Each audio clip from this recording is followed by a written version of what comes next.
This is a homily, which means it's shorter than a sermon. Well, aren't you thrilled? And it's called Flower Power by Gary Kowalski. When I think of power, strength, sheer physical force, I think of an avalanche. Tons of thundering snow come falling down the side of a steep mountain with the speed and irresistible force of a locomotive or freight train. In an instant, an avalanche can sweep away everything in its path. But there's something even more powerful than an avalanche, and that's a glacier. A glacier doesn't move as fast as an avalanche. It can be slow, inching forward a few yards in the course of an entire year. But glaciers are enormous. They can be a mile wide and hundreds of feet thick, a creeping river of ice that can move boulders like matchsticks and grind smaller rocks to powder fine as flour. Avalanches and glaciers are powerful forces of nature, very strong, giants of the natural world. But there is something even stronger in nature, and that would be a flower. I'm thinking of the avalanche lily and the glacier lily. Each spring, as the snow begins to melt in the high mountains, these tiny flowers push their slender green stalks upward through the softening ice, through the wintry crust, and into the warming sun. The avalanche lily has white flowers with a yellow center, and the glacier lily is all yellow. Neither is very big. Compared to a glacier, they're tiny. The flowers are just an inch or two in size. But the bud is inside a growing green stem that pierces right through the cold overlay of February and March and brightens into the promise of April and a brand new season. Flowers themselves are newcomers on the earth, for in the beginning, millions of years ago, there were no flowers. There were ferns. There were fungi. There were dull, mossy-colored plants that spread and reproduced by means of spores. But there were no orchids or azaleas, no blossoms of apple or peach or pear, no fields of grass or daisies or brightly colored wildflowers. It was a monotonous world, not only dull in color, but also dull in sense and feeling. For this was the age of dinosaurs, great hulking lizards who ruled the earth through brute force. They were giants of the animal kingdom, big and powerful, but dumb, like an avalanche or a glacier. They were no match for flowers, you understand. For toward the end of the age of dinosaurs, about 100 million years ago, something strange and very wonderful happened. Plants learned how to do a new thing. They learned how to reproduce through seeds. Unlike the spores that preceded them, seeds were actually tiny organisms, embryonic but ready to grow, packaged like meals to go with a built-in store of nutrition.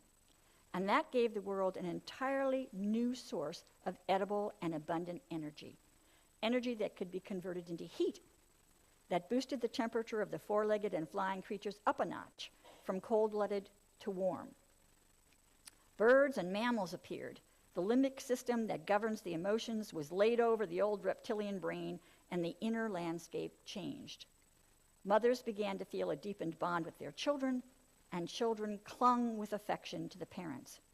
Love appeared, and loyalty, and grief, tears and laughter, curiosity and play, all made possible by the blooming plants that had turned the earth into a botanical buffet of rare fragrances and sweet perfumes.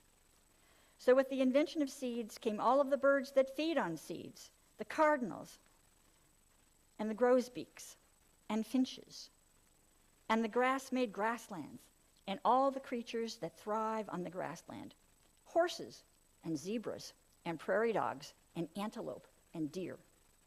And plants learned how to produce fruit, and the fruit also provided meals for monkeys and chimpanzees, and finally, for you and me.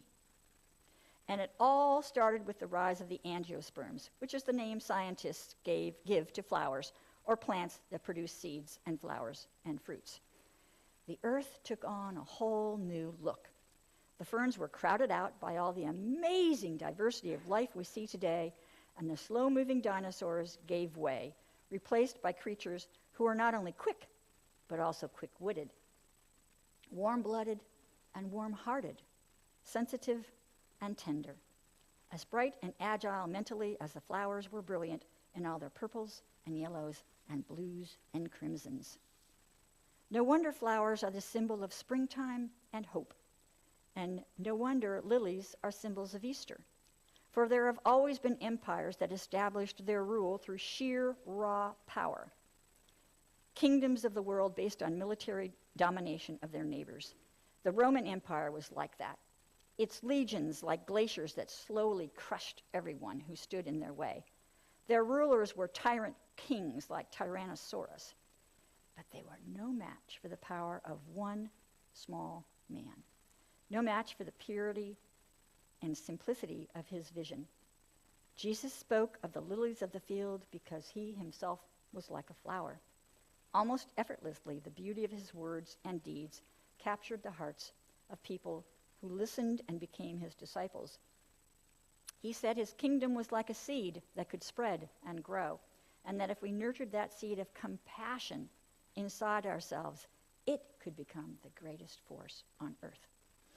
It was the simple truth, for there have always been regimes like the Romans. The Nazis were similar, their stormtroopers icy cold and unyielding, their panzer divisions like lumbering giants clattering with fearsome armor into combat.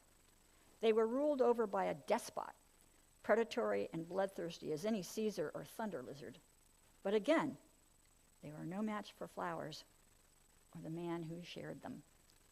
Norbert Čapek was a Unitarian minister who lived in the last century in the city of Prague. His home and his church were overrun by German soldiers in the years of World War II.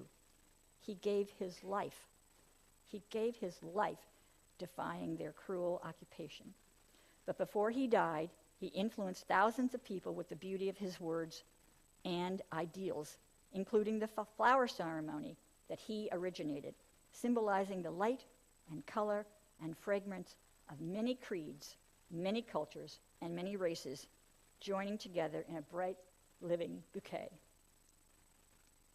The Nazis are now gone, but the flower ceremony continues to be celebrated in this congregation and hundreds of others around the world, a testament to the power of love to withstand hate, and to the vision of a tolerant faith which sweeps the world, not by persecution or threats of violence, but by drawing people to its principles with the sweet scent of peace and freedom. So the flowers we share this morning bring us the assurance that warmth and kindness can pierce through frost of cruelty and indifference, that mercy and decency will blossom, that goodness has deep roots and will prevail. What seems most fragile and perishable is most persistent and enduring. Sisterhood and brotherhood, justice and charity will ultimately prevail. This is the lesson of the lilies, and this is the message of Easter. Let us now together read aloud the prayer that Reverend Čapek shared at that very first flower celebration. It is number 723 in the gray hymnal and is posted in the chat.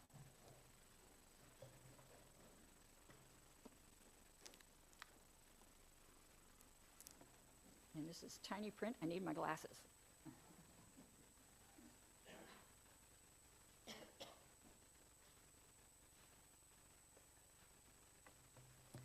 Let's read it together.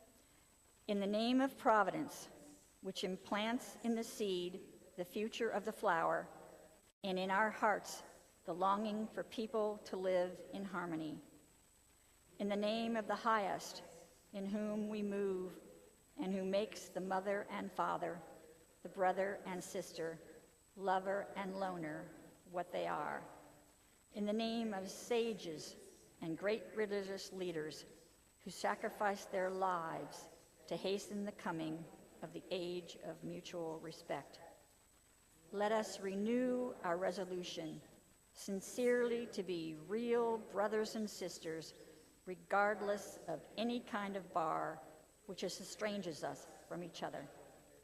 In this holy resolve, may we be strengthened, knowing that we are God's family, that one Spirit, the Spirit of love, unites us, and endeavor for a more perfect and more joyful life.